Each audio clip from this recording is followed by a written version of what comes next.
The Finding Purpose podcast is proudly brought to you by Relive the Moments, founded by visionary entrepreneur John Lim.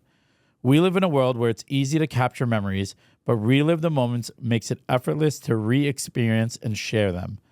From NFC-enabled tap coasters and photo frames to interactive video cards, Relive the Moments turns everyday objects into unforgettable tap-to-experience keepsakes.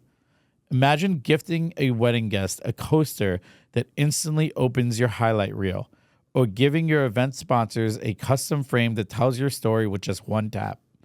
Whether you're celebrating a milestone, planning a wedding, honoring a legacy, or elevating a brand experience, Relive the Moments is the bridge between the past and present, between memory and connection.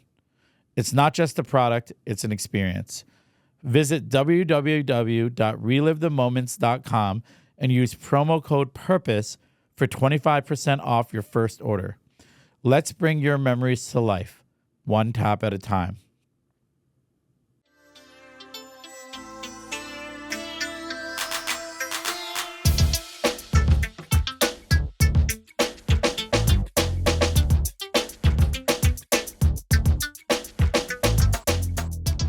Hey everyone, welcome to the Finding Purpose podcast.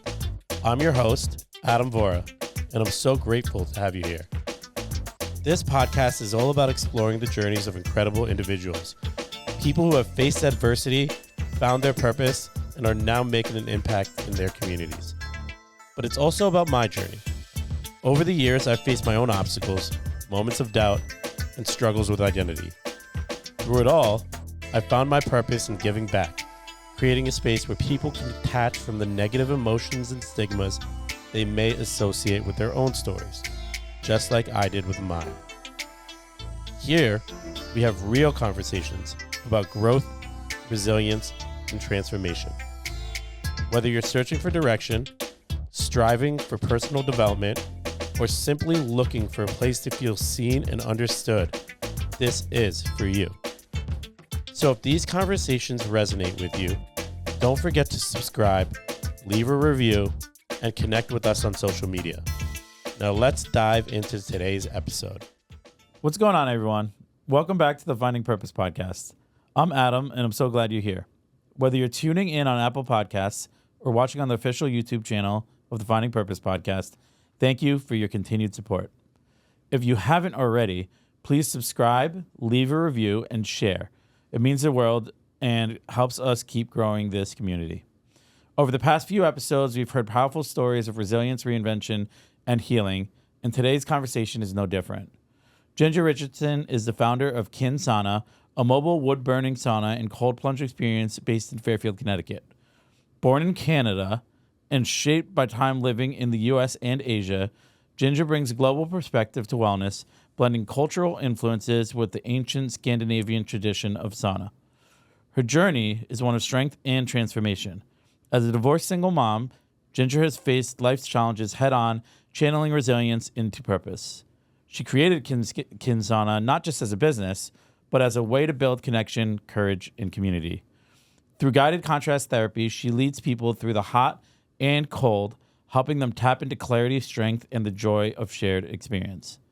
With a background in health coaching and interior design, Ginger has infused KIN with a modern, minimalistic, nature-centered aesthetic. But at its heart, it's not about the sauna.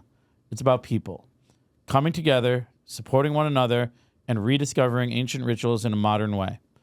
Let's get into it, Ginger. Hi. Ginger, so great to have you. So excited. So much to say.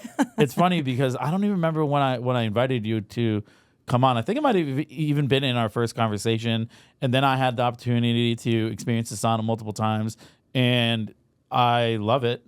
I love the whole experience. I love what you stand for. I love your energy. And I'm really grateful to have you here. But there's a lot I don't know about you. And a lot of it I just read and shared in your intro. And I kind of want to just start from the beginning and just learn a little bit about, like, I know you were born in Canada. That's intriguing. And maybe we could just start with a quick bio and kind of just see where it goes. Yeah, sure. Thank you for having me. My first podcast. I can't tell you how excited I am trying to sift through narrowing down all the stuff that I want to share is kind of crazy. But yes, born in Canada to Canadian parents, lived in Texas for a little bit when I was a kid through my father's work. Ended up going to college for interior design in Florida. Left there to move back to Canada, to Vancouver as an adult. Met my now ex-husband.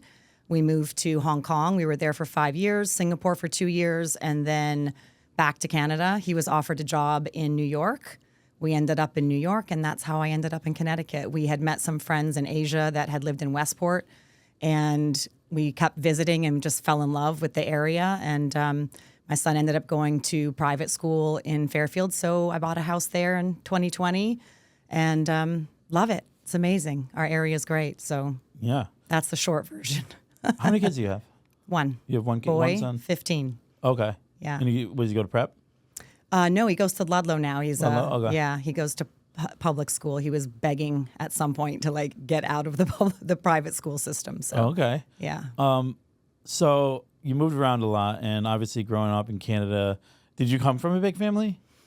My mother's side of the family, yes. She had a lot of siblings and a lot of cousins, aunts, and uncles. My dad's family, no, not so much. But yeah, we left when I was 4 years old. I did go back for high school years, but yeah, all my extended family are still in Canada. They're all in the Toronto area. Okay. But yeah, no family. My family are in Florida and California now, my immediate family. Huh. You a Blue Jays fan? Oh, I mean, I guess. We got a big series coming up against the Yanks. I mean, at this point, when this episode's out, hopefully, that series would have already played out. I'm not going to say who I hope wins. Yeah. But that's wild.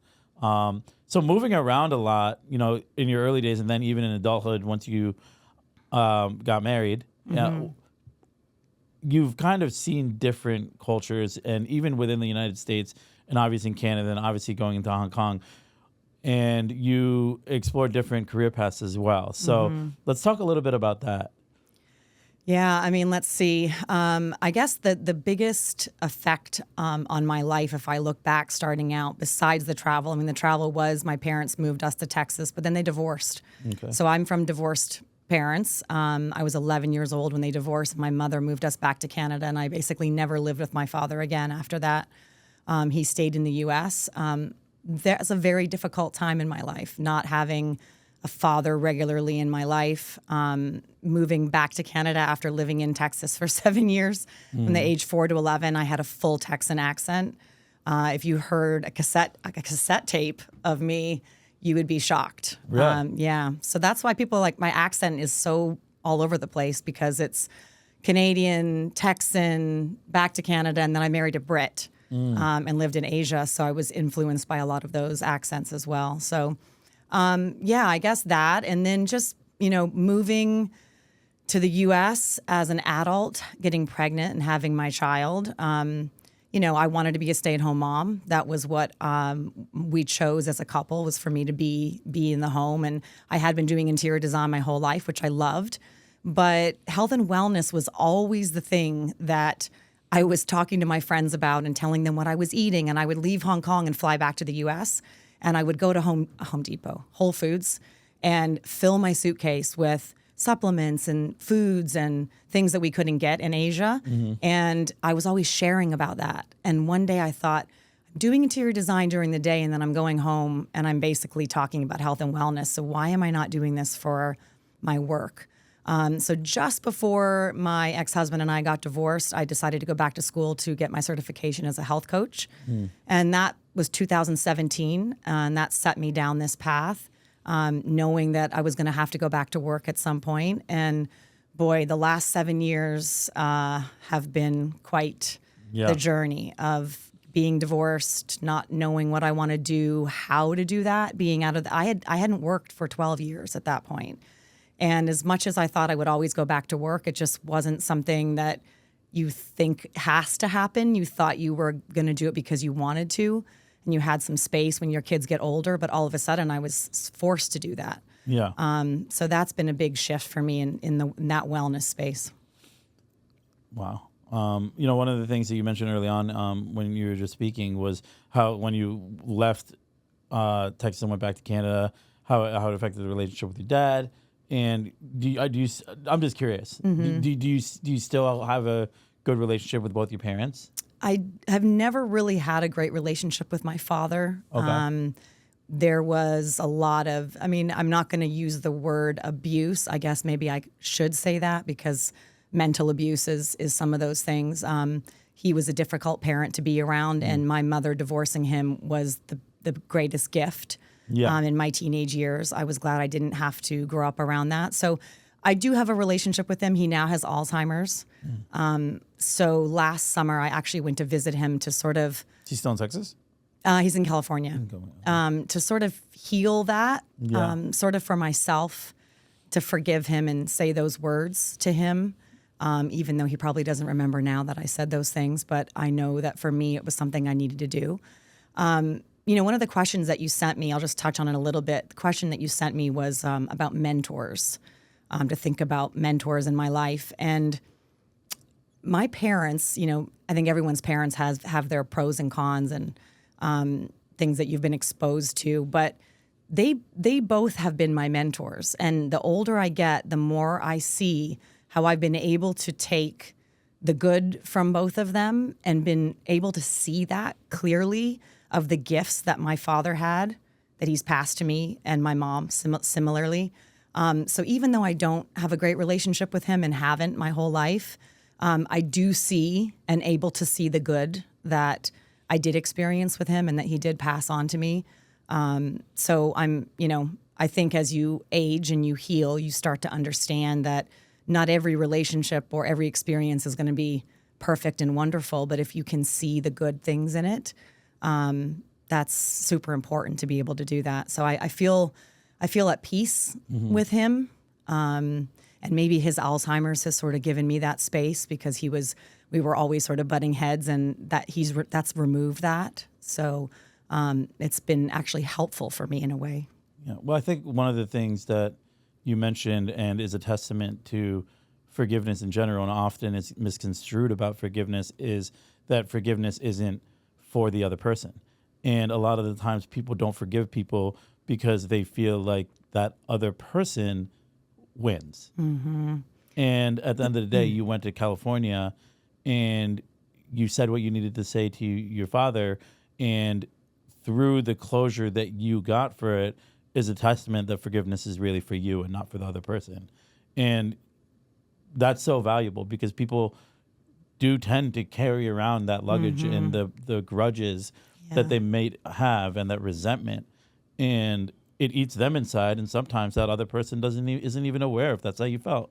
Oh my gosh! You know, I think that's like just beautiful that you share that moment because, I've gone through that in my own life where for me that resentment was killing me, like literally. And through my growth process, it was really just letting go of useless baggage. And thank you so much for sharing that. And and I do like what you shared about being able to extract the good qualities of your parents, because I think mentors are super valuable, and there are mentors that are really good examples of how you do want to move in life. And frankly, there are great examples of how you don't want to move in life. So it's okay to look at someone and say, I don't like their energy. That's not my vibe. I don't like how I'm just getting bad feelings from that person, and doing whatever you can to make sure that you don't adopt those habits or whatever. And so I think that's super valuable as well. You talked about how you were, in interior design. What was that? What was the other career path that you also? Health coaching. Yeah. So coaching, that's what sort of got me into what I'm doing now. That was the start of that 7 years ago, for sure. When you started leaning into the health coaching, that was shortly after your divorce. And what was that process like for you? Because obviously that's a major transitional point in your life. And, you share that you had initially set out to be in this marriage, and your role was going to be to hold down the house and raise your son. And obviously a big wrench was pulled into that. If you can kind of walk us through that a little bit And, I'm just interested in hearing. Yeah, divorce is a very, very difficult. I mean, I don't know many things in life that are as difficult as that, especially if you have children. That was a decision that took me, I was married for 13 years, and that decision took me 6 years to start to finish to get to that point. Nobody takes that decision lightly. There's consequences financially and all of that. But, I'm very proud of myself looking back at the ability I had to see the bigger picture of not wanting to stay in something that was intensely miserable, knowing that I had a whole life ahead of me. I mean, how old was I? 45 at the time, 44. And, I say to a lot of divorced people, I want to touch a little bit back on the forgiveness thing in a second, so don't let me forget, but in regarding divorce. But I was just able to sort of see that there was a different path for me. And I think having a child, you want them to see a healthy version of you. You don't want them to see you being miserable and sad and depressed and not in a loving, caring relationship. So there's a divorce group in Fairfield that I've attended, and it's always so sad for me to see either people struggling to have the wherewithal to see themselves out of that, mostly financial. And trust me, I mean, the last 7 years, that's probably the reason what I'm doing is because I wanted the freedom and financial and otherwise, and I had to make a decision, and I chose to open KIN. But getting the ability to see that your life matters. My mother actually said to me, "You know how you feel about your son, Ginger, and how you want him to be happy? Well, I feel like that about you." And I swear that was the sentence that gave me the ability to go, oh, like my life matters, and I need to do what fills me with joy for so many reasons. And becoming a health coach was part of that. I knew that I wanted to help other people. I knew that I had a lot of information to share, and not just health of food and supplements and things, but your mental state and how you handle these things. And I think KIN is a culmination of all of that together. Like the community is huge for me, and educating people on when they're in the sauna, I get to talk about so much more than sauna. I get to talk about their mental state and things they're going through. And I think that's what really fills my cup is, the setup and the breakdown of that sauna is a lot. It's physically challenging. I don't really have to go to the gym anymore. But when I leave there, the comments of, I just want to be here all the time. I want to come and I want to meet new people has been amazing. So I guess the health coaching, I realized very quickly I didn't want to coach people one-on-one. I'm a community person, and as much as I like to help people, that was hard for me. So that's been a transition of how do I still stay in the health space without being a coach one-on-one with people. So I guess that's how it led me to where I'm at now. One of the things that you said early on, and I love how we're like going back because welcome to my brain. I mean, you're just so well spoken. Frankly, this is gonna be really easy to edit. Thank you. And like one of the things you said that for 6 years you already knew that you weren't happy, and I just want to touch on that because I think there's a lot of people that go through that when they are contemplating leaving a relationship. What advice would you give to someone who knows in their gut that this isn't for them, and for them to not sit for 6 years before ultimately making the decision? Oh, that's a really good question. Advice. I mean, my friends, I think my community were absolutely vital in the support that I had for them to listen to me repeatedly, go over and over why I should leave and not make the decision to leave. But my therapist, I mean, having a therapist, which is someone who is completely not connected to you on any emotional level and otherwise they have no skin in the game, was transformational for me. I had an amazing therapist who was able to help me untangle what I already knew. And I think for me, that was the key, was that you really have it in you. And you need sometimes someone to be able to hear what you're saying and your confusion and be able to give you the tools to see things more clearly. Movement and nature. I mean, those are two things that are, constant conversations of mine. If I hadn't have had a practice of grounding myself when I get in these times, I still every single day do that, whether it's 10 minutes just walking bare feet outside, even in the wintertime. You can wear your wool socks out there so your feet are warm because it still grounds you. Being in nature has been, I don't know, this the one thing I could never give up. So I think you have to have tools. You have to learn what tools that you have that work for you. And not everybody's the same. So maybe making a list of the things that bring you joy and realizing that those are things that you can lean into to find other like-minded people that can help you with your and not being alone through those types of decisions. I don't know what I would have done without community and my therapist. It's funny because one of the things for me that I relate to is when you lose a relationship, or it's almost like you go through that grieving process. And, for me, it's like, the biggest relationship for me was really with drugs and alcohol that I ended up obviously separating myself from, but understanding that any tremendous absence or separation from something like creates this hole, and you need to fill it in with things that you value. And, obviously for you, it's being grounded in nature. And I now understand that my inability to separate myself was really rooted in a lack of self-love, frankly, and attaching myself to the identity of like what I was trying to detach myself. I had made it part of my identity. So without it, I didn't know who I was. And I think that's something that, people experience oftentimes with, whether it's in a relationship, whether it's in my case through recovery, that can often be the thing where it's like, who am I after this?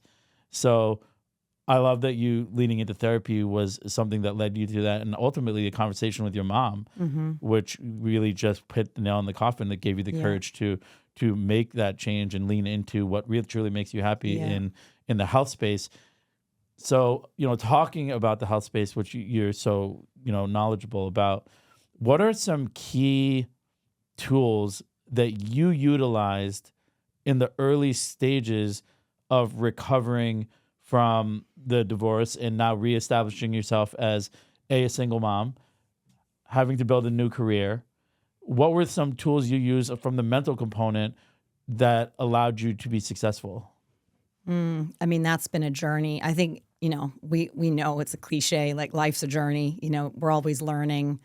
The last 7 years has just been focusing on, and you'll relate to this with the addiction piece, I think, is that the hole you talk about, that emptiness. I think it's because we grow up in a world of distraction. We're just distracting ourselves all the time. So I needed to really lean into being alone and figuring out what that felt like without self-medicating. And whether that self-medicating was television, eating, drinking, whatever, dating. A few years ago, I don't know when, 2020, I guess. 2020, I had a relationship. The first relationship I had outside of my divorce ended after 18 months. And I decided to spend a year alone, completely alone. I wasn't on the dating apps. I wasn't looking for anything, and really digging into that discomfort. And that is so hard. So is that a tool? I don't know, but I really think spending time alone in discomfort, and maybe that's what's led me to the sauna and cold plunge, is that those are very uncomfortable things. And, that term we always hear now, we can do hard things. I really think doing hard things makes the day-to-day a lot easier. So for me, being alone and sad and lonely and what that felt like and being super conscious of that was the way that I got myself out of it, was to see how resilient I was and that I do have friends and that I can be alone and I can watch TV by myself. And I don't need to be constantly filling my time with choose whatever the thing is that works for you. And it's okay to be lonely.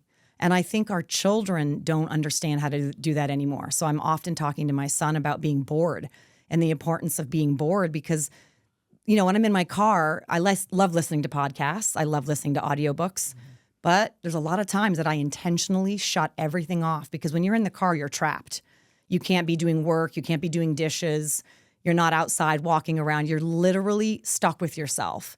And I get a lot of information with that. So I think tools, again, nature, movement. I know even today, like when I get in tough spots, frustrations with work or relationships, I get outside. So getting outside and moving my body are the two things that always shift for me. But doing the hard things. So I'd really say like working out, being in cold, being in hot, being alone.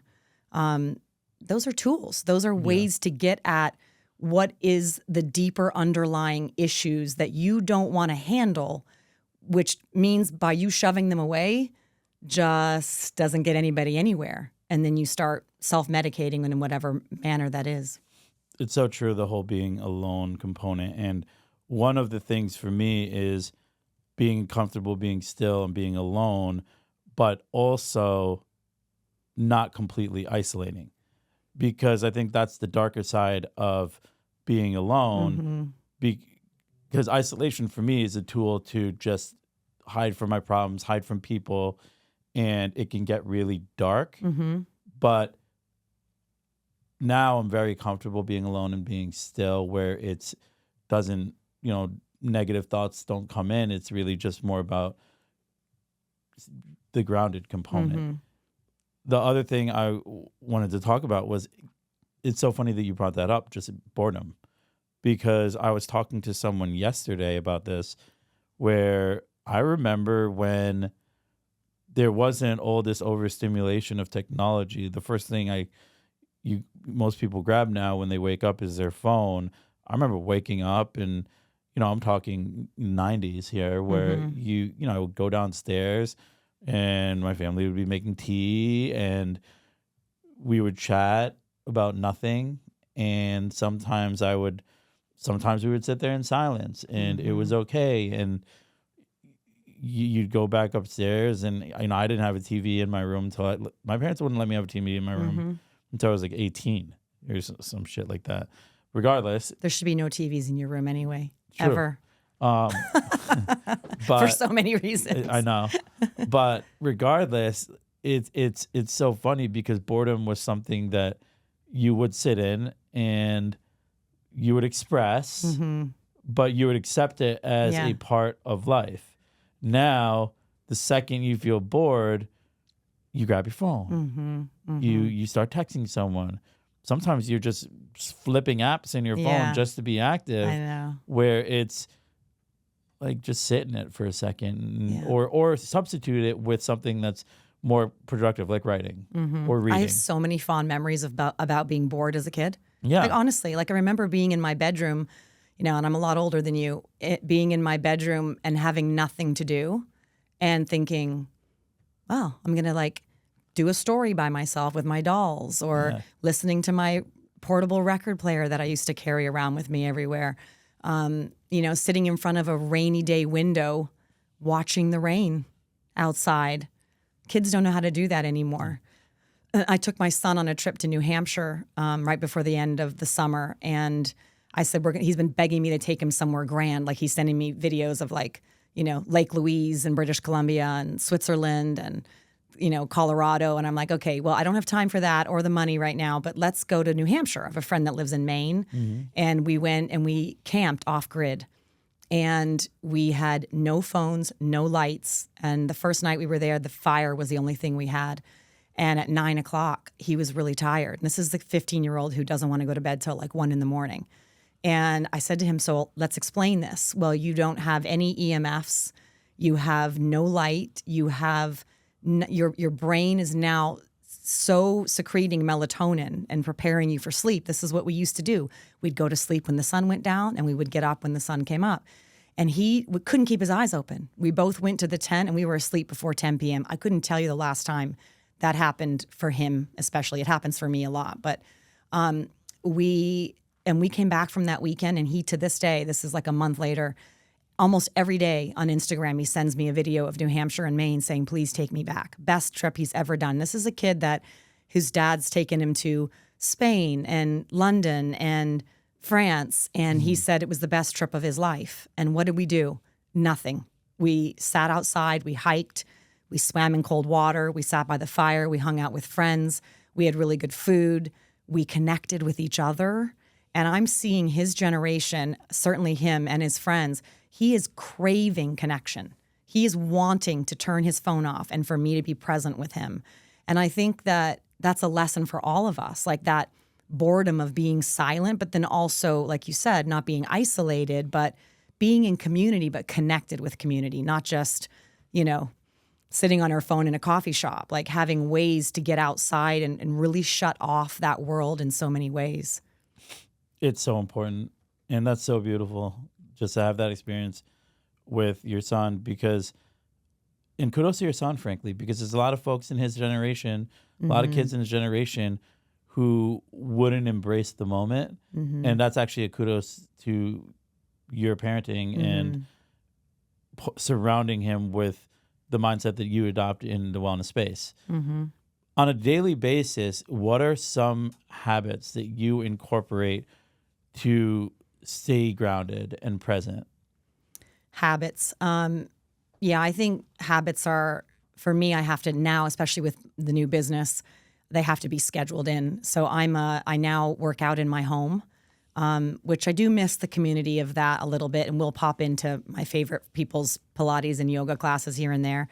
But I get up, I rebound. I have a rebounder in my bedroom, and I rebound, I work out, I sauna, cold plunge. That's part of my tools. Meditation is something I absolutely love, and I forget how much I love it until I get back into doing it. And that's a challenge for me. I need to schedule that in. The other things are so much more tactile. So you get something physical out of the things I just mentioned. The meditation is a mental space. And then walking. So I have a dog. Thankfully, that dog forces me to get outside. So 15 to 30 minutes a day trying to walk, no matter what time of day it is. Of course, I love to do it in the morning, but don't always have time to do that. I make a promise to myself. I know this doesn't even sound like a lot, but it's been a big deal for me, especially with the business, is not going on my phone first thing in the morning, giving myself time to really wake up. So I look at my phone to see what time it is, and I don't even like that I have it next to my bed. That I'm working on that. Yeah. But I also have a child who's not with me all the time, so I am conscious of wanting to be able to check in case there's a problem with him. So not having my phone on first thing in the morning till I'm really feeling like I'm fully awake, and that could be 5 minutes, 10 minutes, 15 minutes, just so that there's a bit of space to sort of think about what I have to do with the day ahead and not get hijacked by everyone else's thoughts and feelings and opinions and messages, and I need you, and what about this, and what about this pricing, and can you come to this event? I mean, it's all exciting stuff, but it really does hijack you, and you sort of don't get out of your body. It puts you out of your body, and you're not in your body thinking about what's important. It's so true, because for me, I have my morning routine, and one of that is prioritizing not looking at the phone right away, but it is also the alarm that wakes me up. So I do my best not to, and meditation is something that is like non-negotiable for me. So right when I wake up, I meditate, whether it's 15 minutes, 20 minutes, it just keeps me grounded, sets me up for whatever I'm going to do next. And then I try to go to the gym right after. And those three things are important. And it's funny, like when I say look at my phone, like I still use it for music at the gym, but I'm not scrolling through emails. I'm not burdening myself with communication that could either stress me out, set me off, create that superficial sense of urgency that I absolutely need to get back to someone when like they're not going to die. Yeah. I'm not, you know what I mean? There's a couple things that I've seen recently. Well, first of all, my son's school has now banned phones. You got the little bags? As of next week, they'll have no phones. And he was so upset about it at the first, but he listens to music when he's in class, when he's working. And so we're getting him an MP3 player. And he's just like, oh my gosh, thank goodness I'm going to have that. So that's something I've been thinking about. Like, where do I just want music and I don't want to have my phone? I did buy an analog alarm clock and thinking I would hide my phone away. And that didn't last very long. Yeah. It's just something about having that security. And but it's good to see where your challenges are and try to make some shifts in them. But it's great that you have that. You know what your body needs to get going in the morning to set you on the right path. And I notice the days that I don't do those things I just said to you, it never goes the way that I want it to. You just start off on the back foot a little bit, you know? So that's great to be able to do those things. It's so true. And if there's a series of days where these things don't occur, it's even worse. And, you know, one of the biggest things for me, there's a 7 a.m. AA meeting I go to I try to go every single day, you know, and to be honest, I haven't been very good with that. And when I first got sober 3 years ago, that was a meeting that I went to religiously every single day. I would wake up, do this routine, go to the gym. Right after the gym, I would go to this meeting by 8 o'clock. All of my non-negotiable to-dos were done. And now, like, since, you know, I launched a business and I'm doing this, so now I've moved that schedule around a little bit, but going back to that is a big priority for me, you know, as I close out this year, because I understand that was the foundation that yielded all this growth and all of the blessings that I've had over this long period of time. If I really had to trace to where it came from, it was from establishing that strong foundation on a daily basis.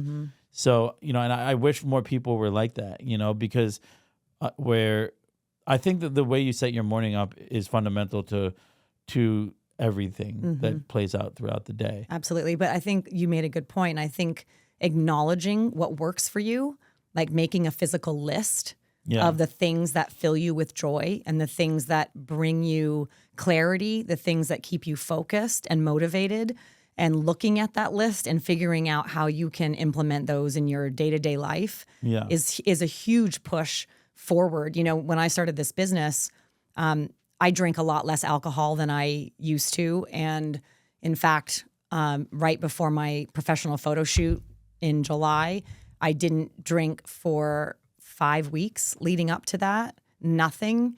And oh my gosh, I have an Oura ring, and the amount of amazing sleep, my resiliency skyrocketed.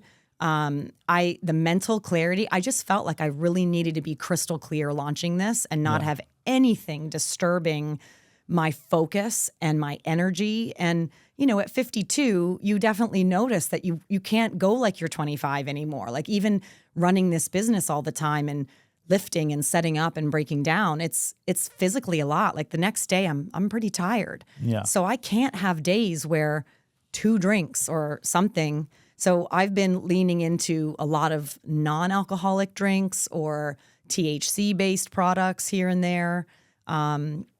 Just feels so much better for me. And I know my generation is definitely there. Everyone's going to agree with me that your hormones start to shift. And it's like, no, I mean, I really can't drink wine anymore. I mean, it just doesn't work for my body. And you start to, if you have the ability to listen to your body and how it works and see how you function, that's the biggest gift, is being able to work that out. So I applaud you. Quick break to shout out our sponsor, Relive the Moments. Founded by John Lim, they're redefining how we share memories. From tap-to-play photo frames to interactive coasters, they turn ordinary objects into powerful, shareable experiences. Perfect for weddings, events, or milestone moments. Relive, reconnect, reimagine. Check them out at www.relivethemoments.com. Now back to the show. I just want to go back to one part where you talked about having that routine, but for me, in the beginning, it really was just about telling myself I was going to do something and actually doing it. Because prior to this journey, I had a pattern of just repeatedly breaking promises to myself. So I had to build credibility with myself. And that was really what skyrocketed a lot of these things, because as I continued to consistently keep promises to myself, then I started to trust myself to take on bigger things, like launching a business, like launching a podcast, like all the different projects. I started to build trust with myself because I didn't have any. Yeah. So that was like a super important part. Think about it for a second. The accountability piece. I'll give you a little anecdote I heard years ago about looking at yourself as if you were a 5-year-old child. And how would you treat that 5-year-old child? Would you not want to be accountable for that 5-year-old child? Wouldn't you say to him, you know, gosh, like if I'm drinking every day, that 5-year-old child would be sick all the time, wouldn't be able to function, wouldn't be able to learn, you know, being in a terrible relationship. Would you want that 5-year-old child to be treated terribly by a partner in their lives or a parent in their lives? No. So I often, when I get, that has been fundamental for me to be able to see that that little girl in me needs protecting. And if you look at yourself in that way and you're able to say, wow, I wouldn't want that 5-year-old to do that or feel like that. So let's not do that anymore, Ginger. Let's flip the switch here and get yourself out of that or being around someone who doesn't make you feel good. Or so I've become very good at reading people's energy and realizing that that doesn't work for me and holding that line, like you're saying, being accountable to yourself. Because at the end of the day, we only have ourselves. We're our best friends. We're our only best friend. We're the only one that's going to be here from day one to day, however many. And you have to protect that little kid in there. And looking at it in that way gives you that freedom to understand that that's so important. You know, it's hard to do it, but I think if you can remind yourself, it makes it easier. Well, I mean, you obviously have a great therapist because that inner child work, I think, is like the core of everything. You know, because a lot of my habits and a lot of my thoughts and a lot of my, which eventually turned into actions, were rooted in that little boy who felt slighted, who felt different, who was angry, who was sad, whatever. And it really just shaped a lot of patterns growing up and really just talking to that boy or girl and coming to terms with certain things was like totally revolutionary for me in my journey. And then obviously the physical wellness components that I started to incorporate that frankly I didn't realize were nearly as accessible. So I really want to talk about, you know, KIN Sauna and how it was born, first off. Okay, so gosh, KIN Sauna. So I started sauna 15 years ago, doing infrared saunas. Wherever I could get a sauna, I was getting into one. I didn't start cold plunging until 3 years ago. Okay. And I think I had an epiphany on the first month I was doing that. And I said out loud to my group that I have a winter swimming group that plunges every Friday in Fairfield. And I said out loud, I'm going to do a mobile sauna and cold plunge business. And I didn't know how or when, but that was the seed I planted. And at the time, I didn't have the funds. And frankly, I didn't have the confidence. I thought I did, but looking back now, I think it takes you a long time to have things that don't work and see what doesn't work for you and what does work for you and your strengths and your weaknesses and being able to identify that.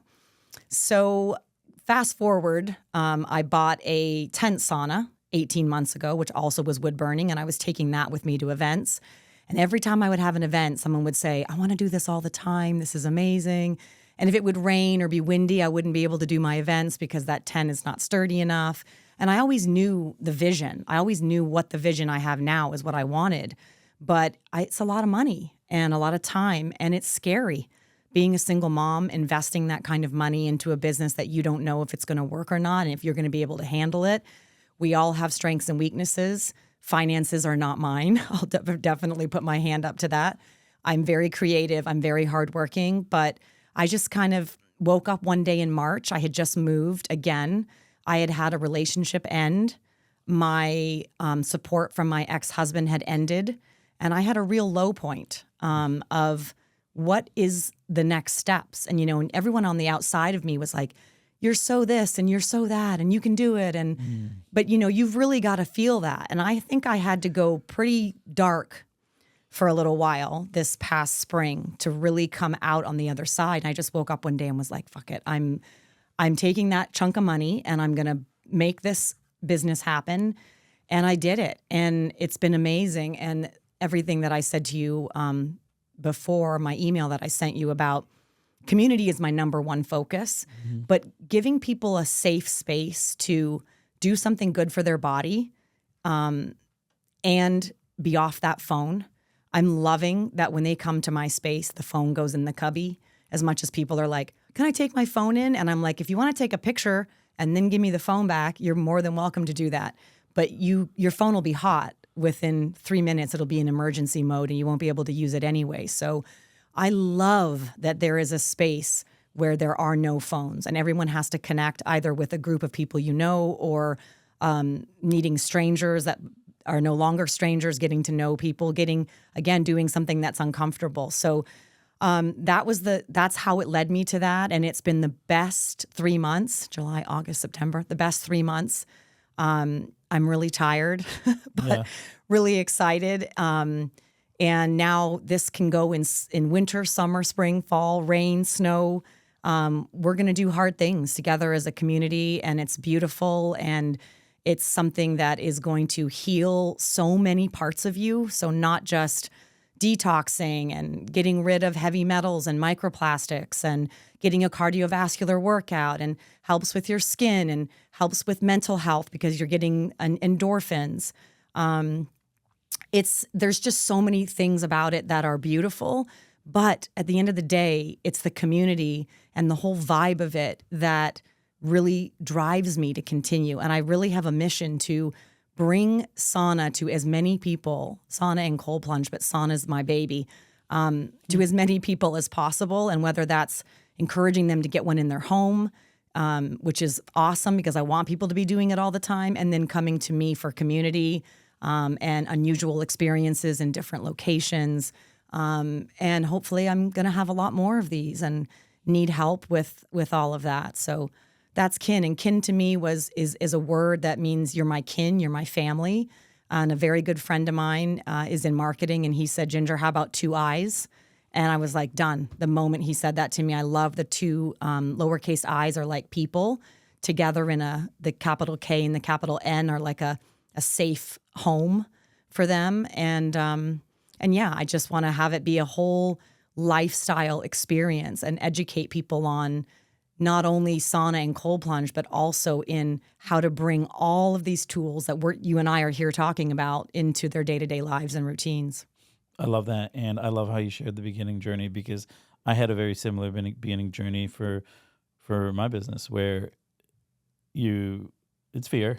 And I remember I posted a reel that was like special announcement and Monday, right? Because I knew I had to do that, because if I didn't, I would have put it off longer. It's amazing what social media does when you give yourself that and you're like, oh shit, I actually have to do this now. Wild. So I post this thing, and the day that I actually was making the announcement that I was launching a business, I remember I was actually sitting in my office at Equinox at the time. I was a membership advisor there. And I didn't know that. Yeah, I recorded the video there, and I dropped it. And it was almost like I did it, and then I was like, no, what? I had to learn everything. Same as you. Mm-hmm. Everybody. And it's funny, you alluded to all the different people who support you, say, you can do it. You can do it. You're great.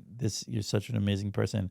This is all makes me feel good, but it's still scary, and I'm the one who has to do it, not you. Mm-hmm. So channeling those voices into a little box of encouragement that, frankly, if I'm being honest, really don't mean much, because I still need to prove it to myself and tell myself that I can do it.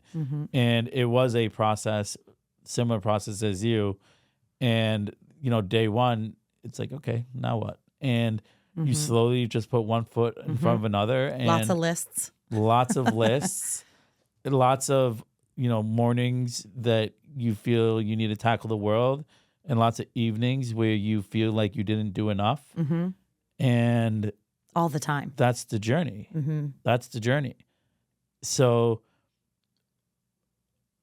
what is your freshest perspective on entrepreneurship in this early stages of your journey? Everything that anyone ever says to you is so true. Like, it is so hard. It is so hard. It's physically exhausting. It's mentally, like you said, like I have to be like, I'm turning my phone off now because I could literally be on my phone 24/7, researching, marketing, networking, getting back to people. Yeah, I don't know. I don't know how to quantify it. It is the most exhilarating, scary, and exciting thing simultaneously. Right. And I had heard that from many, many people, but I don't think until you do it, you don't really understand it. And now it is, I mean, I'm so excited about it. I just want more. Yeah. And I have to sort of cool the jets because I've got lots of ideas and lots of energy to bring so much to people. And I constantly feel like I'm behind, like I didn't do enough or I should be doing this. And then a lot of people decide to tell you that you should be doing a lot more too, right? Like, oh, you should have this line and you should do that. And I'm like, I can barely keep up with just the one thing I have in front of me. So it's amazing. If you have the ability to see yourself doing that and that's something that interests you, go and get a mentor. I just recently joined SCORE. They assign you with a mentor that is someone who has, years and years of business experience, very successful, and it's a free program. And you go and you get support with your business and things that you're maybe not good in, like finance. And they help you identify your pitfalls and how to grow. And, honestly, when I started this, I was just like, I just need to make X amount per month. That's just to survive. And I just want to enjoy what I do. Like, really, at the end of the day, that's really all I care about. I want to love what I do. I want to have time with my family and my friends. I want to be healthy. And I just want to have security, but it doesn't need to be millions of dollars. And all of a sudden, in the last month or so, I'm seeing that I really think I have something that could be really big, bigger than I ever dreamed it could be. And now I'm kind of focused on that a little bit of like, how do I get there? What do I need to do to get there? Can I manage this and still maintain the baseline of being conscious, not losing myself in it, realizing I need to rest, prioritizing my family? Like my son has lately said, I'm so proud of you and I love that you're busy, but I don't like it when you're busy because I feel like you're always tired or you're not in a good mood because I come home from an event, it's 9:00 and I've just backed a trailer. Like, let me tell you, driving a trailer, holy shit, that has been the hardest part of this business for certain. I'm getting really good at it now. I can back it up into all kinds of crazy places. But, I come in at 9:00 and he's ready to talk and hang and I'm ready to pass out. I just want to get in the shower and go to sleep. And for him, he senses that as discomfort. He doesn't like that I'm not, hey, let's hang out and let's talk. I'm like, Finn, I need to go to bed. So it's balance. And I'm acutely focused on the fact that I need to maintain some sort of balance, that rest and prioritizing my kid and my social life and live music, which fills me with so much joy, have to remain focus in my world. So yeah. Did I answer your question? You did. And it's so funny because you covered so many different things that I have things to say about. And one of them is when you come across people and they tell you what you should be doing and they give you their feedback. And for me, in the beginning, that really rocked me. Oh, you should be doing this or you should be doing that. And now one of the first things I ask myself is, what qualifies you to give me advice? Mm-hmm. Are you doing the same thing that I'm doing? Yeah. Have you done the same thing that I'm doing? Have you seen somebody else close to you do it? And if not, thank you. Appreciate the words. But that's something that was really useful for me to learn. And I probably learned that in maybe year 2. There are certain people who are qualified to give me advice and there are certain people who are not. Yeah. And oftentimes the ones that are not are the loudest. Yeah. And filtering out the loudest ones that are unqualified was something that I'm very conscious of now. Because if I go down the rabbit holes they want me to go down, I end up burning a lot of time and energy. Totally. So I think there's a larger arching topic there, which is letting go. Yeah. Letting go of things that don't serve you, people that don't serve you, spaces that don't serve you, and really identifying in your core of like what if someone says you should be, or someone it's something else, relationship or otherwise, that you're able to, the older I get, the better I am at not holding on to that. Like you were starting to say that it's like really rocked you. Yeah. I'm a very sensitive person, so I take things to heart really easily.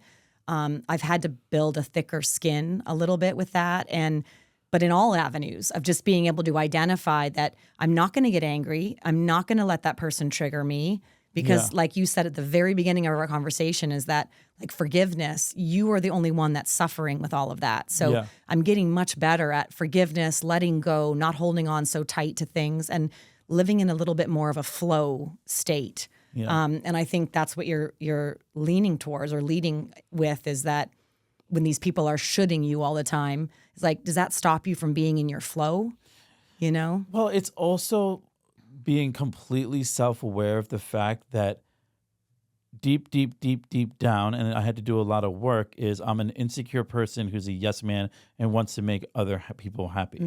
Right? Mm-hmm. So if, like, that's my biggest insecurity. I'm a people pleaser. So early on, I said yes to everyone because I wanted to help them and I wanted to add value to their whatever. Mm-hmm.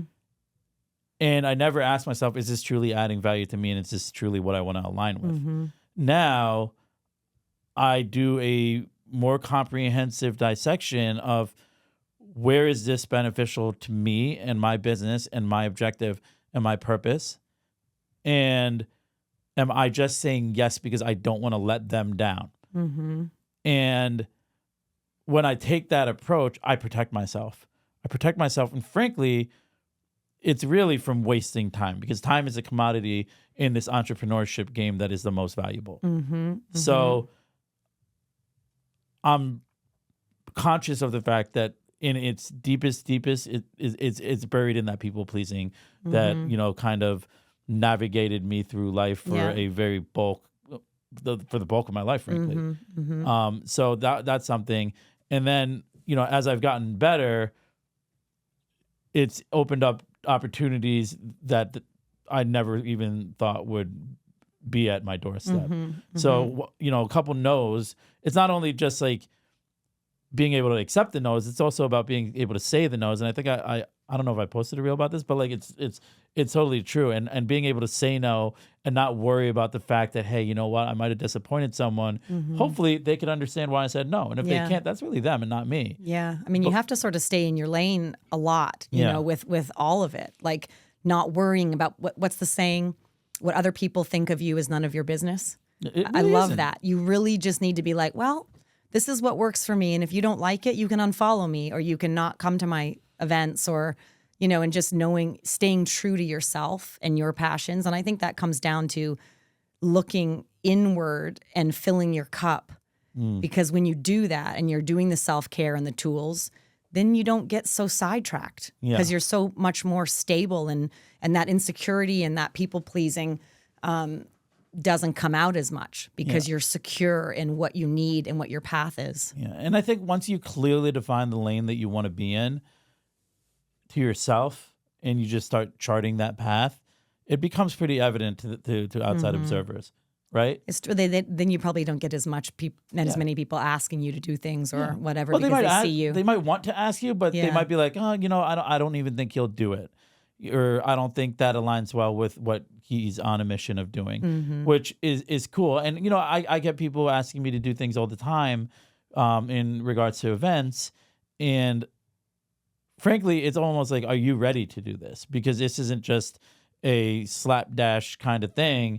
There's a process that goes into it. There's money that needs to be raised. And if you're down and I lay out a plan for you and it's something that you feel that you're prepared for it, then okay, let's do it. But if I lay out all of the fundamental key points and milestones that I want to hit along the way, and you're not on board, then it doesn't make sense for me to pour my energy into that. And then in regards to the mentorship, I love that leaning into mentorship has been part of this entrepreneurship journey for you, and it's important to to have those guiding voices. And for me, it's particularly important to make sure that those guiding voices have either walked the path that I want to walk or complement me and bolster a skill set that I'm weak at. So, I mean, I think that's so amazing that you mentioned that, because what entrepreneurship definitely does is show you your weaknesses. And you have to get really clear on how you handle those, because you can't be successful if you're not going to look at the stuff that you're not good at. Simple as that. And finding the people that can teach you. You know, I have a really good friend who set me up with a bank advisor at Chase. You know, just amazing people that are like, I do this all the time. Let me help you. Let me give you the tools. I mean, huge. You know, I think we're very lucky in our area to have the resources we have, with people and companies that are willing to really help small business owners. So I'm just now sort of finding space to allow that, because I was in a bit of a blur just getting things going. But now I'm like, okay, now I need help. So yeah, that's amazing. I love that. You know, obviously the theme of the podcast is purpose, and it's awesome to see you grounded in your purpose and offering a service, but not only that, building a community around KIN Sauna, and you just wear it so beautifully, frankly. Just like the way you move with your business, the way you express how you want to create a lasting impact in the community that you're building. I just love it, everything about it. And when you think about purpose, what do you think are absolutely imperative in order to live purposefully? I think purpose is found through a lot of trial and failure, and you know, I think it's something that takes a very long time to figure out what your actual purpose is. I didn't wake up one day and it was just there. It's been all the jobs I've ever had, all the countries I've lived in, all the experiences have sort of guided me finally to be able to identify that. But I think purpose is like partially experiential, and then also you being inquisitive. Like you have to be like asking yourself, what do I love to do? What am I doing all the time? And what brings me joy? And sort of meshing those two pieces together is sort of how I look at it. And just being the joy. I mean, really the joy is the key thing for me with purpose, but it's been based on a lot of tough times, you know, to get to that place. Yeah, I think when you overcome obstacles, things become clear. What's important to you becomes clearer. Who you want to surround yourself becomes clearer. And what truly makes you happy becomes way more clear. What 3 things do you do on a daily basis in order to live purposefully? I kind of asked that before, but it's kind of one of my rapid fire ending questions that I always ask. So. To live purposefully. I know, I guess, I mean, to me, I know we touched on all the physical things that I do, but I think just maintaining, I don't know if I'm going to be able to say 3, but I'll just tell you what it's coming off the top of my head. Living focused on being connected to my community and my family. I think that allows me to have the purpose that I'm doing, is being able to know that what are the brass tacks, what are the things that are most important in my life, and keeping a focus on that and not letting that get out of the rearview mirror.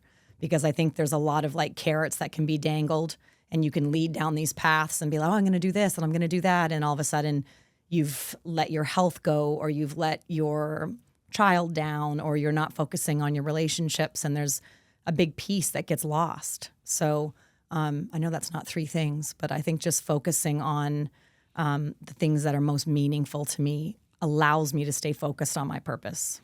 I love that. And Ginger, I'm really grateful for you coming here. And this is such a powerful conversation. I don't know why, but it's just the energy that you bring. I could continue this conversation for hours. And I just simply love being around you. And I'm really happy for everything. And I'm grateful that you've given me multiple opportunities to be a part of the KIN Sauna community. and I plan on continuing to. So Thank you. I'm so excited to be here. And like I told you, I think I could talk for 10 hours. I just have so much to say. I'd like to talk, as many of my friends will tell you. So I really appreciate you giving me the space to do that. And it's, this is another piece in my journey of like listening to what I had to say today, and I'm looking forward to going back and hearing it. Yeah. And so that I can see how I feel with what I shared. And I really appreciate you, and congratulations on everything you're doing too. And I'm so looking forward to you being in the sauna more and planning some events together. Love that. Love that. Guys, I am so grateful for everyone who listens. Obviously, first off, I want to thank Ginger for coming and taking the time to be on the show. I do want to shout out my sponsor, Relive the Moments, President John Lim.